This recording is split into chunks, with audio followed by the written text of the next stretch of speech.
c'est une chose bien remarquable qu'il n'y a point d'homme si hébété et si stupide, sans en excepter même les insensés, qu'il ne soit capable d'arranger ensemble diverses paroles et d'en composer un discours par lequel ils fassent entendre leurs pensées. Et qu'au contraire, il n'y a point d'autre animal, tant parfait et tant heureusement né qu'il puisse être, qui fasse le semblable. Ce qui n'arrive pas de ce que les animaux ont faute d'organes, car on voit que les pies et les perroquets peuvent proférer des paroles ainsi que nous, et toutefois ne peuvent parler ainsi que nous, c'est-à-dire en témoignant qu'ils pensent ce qu'ils disent. Au lieu que les hommes qui, étant nés sourds et muets, sont privés des organes qui servent aux autres pour parler autant ou plus que les bêtes, ont coutume d'inventer d'eux-mêmes quelques signes par lesquels ils se font entendre à ceux qui, étant ordinairement avec eux, ont loisir d'apprendre leur langue. C'est dire que Descartes, dans son discours de la méthode, la 5e partie du discours de la méthode, pense le privilège de l'homme, Descartes de façon générale pense le privilège de l'homme sur tout ce qui existe, et le privilège de l'homme ici passe par le fait d'être titulaire à la fois d'une âme et d'un langage.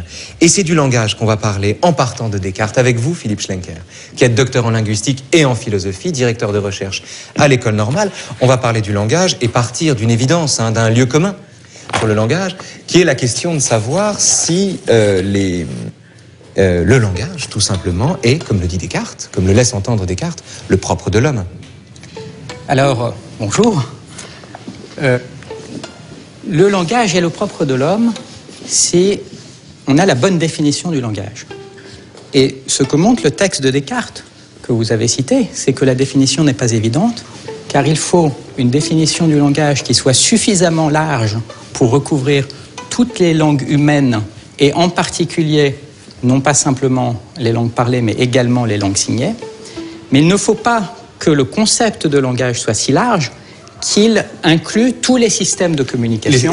Qui inclut, c'est-à-dire ceux des animaux. Exactement, et en particulier ceux des animaux. Donc il faut à la fois présumer une langue suffisamment, une définition du langage suffisamment large pour inclure toutes les langues, et en même temps une définition du langage assez restrictive pour exclure les animaux. Tout à fait. La manœuvre de Descartes, dans le texte que vous avez lu, consiste à donner une définition extérieure du langage par la capacité à transmettre des pensées. Mais si l'on veut comprendre le langage véritablement, c'est-à-dire en avoir une compréhension scientifique, il faut chercher des propriétés substantielles du langage lui-même, qui sont des propriétés communes à toutes les langues et uniquement aux langues humaines. C'est ici d'ailleurs le lieu, quand même, là encore, une distinction conceptuelle, d'exposer la différence entre langue et langage, qu'on emploie souvent indifféremment, à tort. Alors, il y a une diversité de langues humaines, mais on peut se demander si elles ont quelque chose de commun qui serait le langage humain. Et la conclusion de Descartes a été entièrement confirmée par les études scientifiques du langage, dans lesquelles on se demande si, oui ou non, on peut trouver des propriétés substantielles intéressantes qui sont communes à toutes les langues humaines et uniquement aux langues humaines. Et on peut considérer que oui. On peut considérer que oui, mais il faut pour ça se poser explicitement cette question des propriétés communes aux langues humaines. Alors, quand on considère les choses de loin, la propriété la plus frappante de prime abord, c'est que les langues humaines, dans les termes de Humboldt repris par Chomsky, font un usage infini de moyens finis. Alors, qu'est-ce que ça veut dire ? Prenons un exemple. On peut dire Marie aime Pierre. On peut dire j'en pense que Marie aime Pierre. On peut dire Anne dit que j'en pense que Marie aime Pierre. Et il n'y a évidemment pas de limite au nombre de phrases que l'on peut engendrer de cette façon-là. De la même façon qu'il y a un nombre fini de mots, le simple fait qu'un dictionnaire soit clos en témoigne, il y a un nombre encore plus fini de lettres, 26 lettres pour ne parler que du français, et avec ces deux éléments finis, avec un nombre fini de lettres puis un nombre fini de mots, on fait un nombre infini de phrases. C'est exactement ça, la première propriété du langage. Nous sommes des créatures finies, nous sommes capables d'engendrer une infinité de phrases, et si l'on commence à s'amuser à faire des petites modifications aléatoires aux phrases que je vous ai données, si on dit par exemple « pense Jean que Marie aime Pierre », on obtient une phrase qui est mal formée, qui n'est pas possible. Dans certaines langues. Dans certaines langues, donc ça dépend évidemment de chaque langue, mais on a cette capacité pour un nombre potentiellement infini de phrases, alors que nous sommes des créatures finies. Comment est-ce possible ? eh bien, il faut que nous ayons accès à un nombre fini de règles qui nous permettent d'engendrer un nombre infini, potentiellement infini, de phrases. L'une des questions qui reste en suspens, d'ailleurs, c'est de savoir, venez avec moi, on va regarder une première image. L'une des questions, d'ailleurs, c'est de savoir si l'on peut, à partir de ce nombre infini de phrases, donc cet innombrable de phrases, dire un nombre infini de choses, et si l'on peut surtout tout dire. Mais avant d'en venir peut-être à cette question, on va partir de ce qui... Alors moi, j'étais stupéfait de l'apprendre, de ce qui témoigne du fait qu'il y a des langues, même en langue des signes. Je pensais naïvement, comme bon nombre d'ailleurs de nos spectateurs certainement, qu'il n'y avait qu'une seule langue des signes et que nous avions là, d'une certaine façon, accès à un langage universel qui transcende les frontières. Or, ici, nous sommes en présence, alors c'est Adam Kosa, c'est le premier député sourd européen qui parle en langue des signes hongroise et qui est traduit en langue des signes internationale par Sabine Zeller, qui joue ici le rôle de l'interprète. De sorte qu'il y a plusieurs langues des signes, de la même façon qu'il y a plusieurs langues. Donc cette image pose immédiatement la question de la tension entre l'universalité de certaines propriétés du langage humain et la diversité des langues.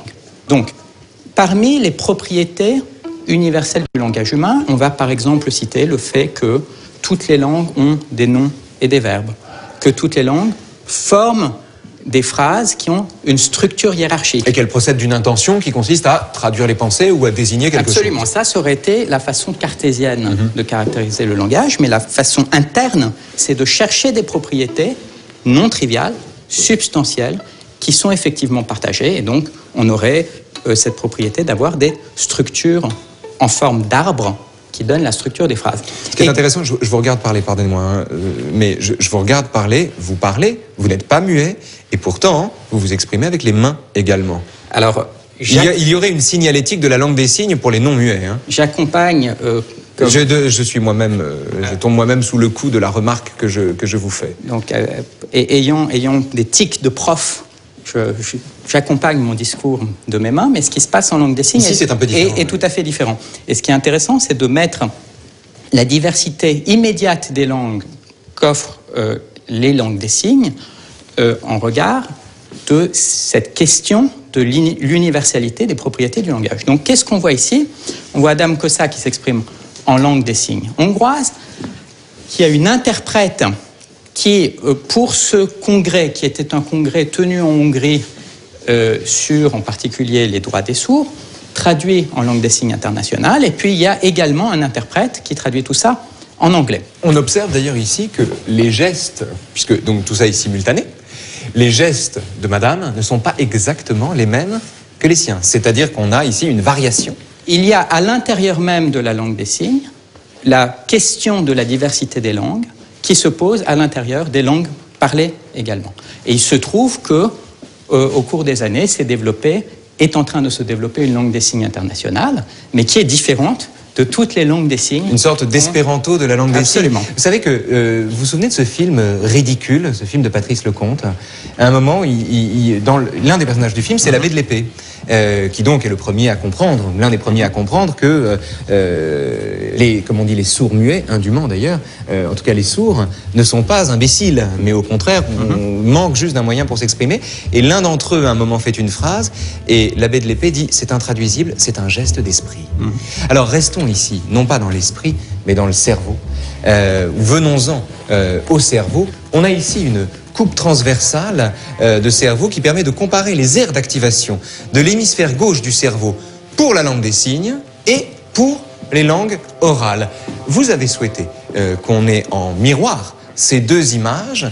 Pour quelle raison, Philippe Schlenker? Alors, si l'on part toujours de cette tension fondatrice entre l'unité du langage et la diversité des langues, on doit se demander si effectivement toutes les langues du monde ont quelque chose en commun. La thèse qui a été soutenue par Chomsky, qui a été essentielle pour toute la linguistique. Il faut dire un peu de mots pour ceux qui ne le savent pas encore. Qui est Chomsky? Donc, Chomsky, grand linguiste américain, qui, dans les années 50, a fondé la linguistique moderne en ayant deux innovations. Néo-cartésien, on peut le dire. L'une était de soutenir que toutes les langues humaines ont certaines propriétés profondes en commun. La seconde, c'était méthodologique, c'était étudier toutes ces langues humaines avec la même rigueur que l'on pourrait étudier des langues formelles. Donc, sur le premier point, quand un enfant se trouve confronté à la langue des signes hongroise, la langue des signes française, certaines parties de son cerveau, ou une langue parlée, si bien entendu il entend, il est capable d'apprendre n'importe laquelle de ces langues sans effort et sans qu'on lui enseigne explicitement ses règles. Ce qui a conduit Chomsky à l'idée qu'il y a un mécanisme d'apprentissage qui préexiste et qui rend possible l'acquisition de toutes ces langues, et que ce mécanisme est commun.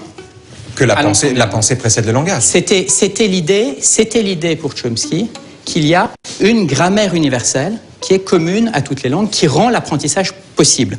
Et la question que l'on peut poser, c'est est-ce qu'il y a un corrélat au niveau du cerveau de cette idée qu'il y a des règles spécifiques qui rendent possible l'apprentissage des langues? C'est un programme de recherche qui est ouvert. Il ne s'agit pas du tout de dire que l'on a prouvé par l'analyse du cerveau les thèses de Chomsky, mais voilà les faits intéressants. Donc on a sur cette image-ci, on a les aires d'activation spécifiques du langage pour des locuteurs de la langue des signes britannique. Okay? Donc, il s'agit de locuteurs sourds. Et on voit qu'il y a en particulier deux aires ici qui sont activées. Elles correspondent à des aires découvertes au XIXe siècle pour les langues parlées, qui sont les aires de Broca et les aires de Wernicke.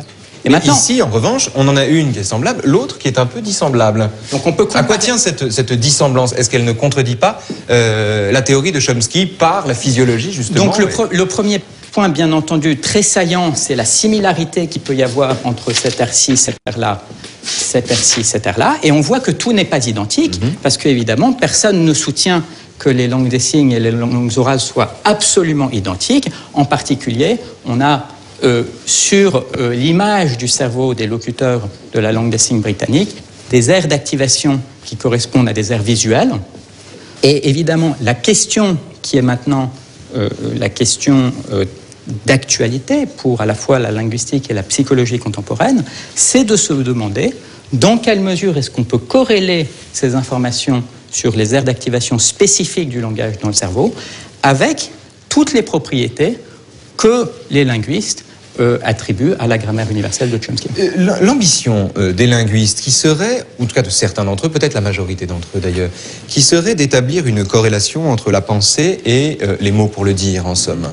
Et puis d'ailleurs entre les mots et les choses, c'est encore une autre histoire. Mais disons, entre la pensée et les mots pour le dire, est-ce que cette ambition qui passe par la préséance de la pensée, qui permet de fonder l'hypothèse d'un langage universel, en tout cas la prévalence ou la primauté de la pensée sur le langage, est-ce que cette ambition n'est pas contredite ou entravée par, je pensais à Benveniste en l'occurrence, mais avant lui par Nietzsche tout simplement, qui ne cesse de dire que toute croyance est d'abord dictée par la grammaire. Nietzsche dit « nous croirons en Dieu » tant que nous croirons en la grammaire. C'est la structure même d'une phrase, sujet, verbe, complément, qui dicte notre rapport au monde, notre rapport d'objectivation, de sujet à objet, et par là même, l'idée qu'un Dieu gouverne nos actes ou serait comme une tutelle au-dessus de nous. En somme, est-ce qu'il n'y a pas, que vaut l'hypothèse selon laquelle c'est non pas la pensée qui dicte le langage, mais le langage qui nous fait penser comme nous le faisons?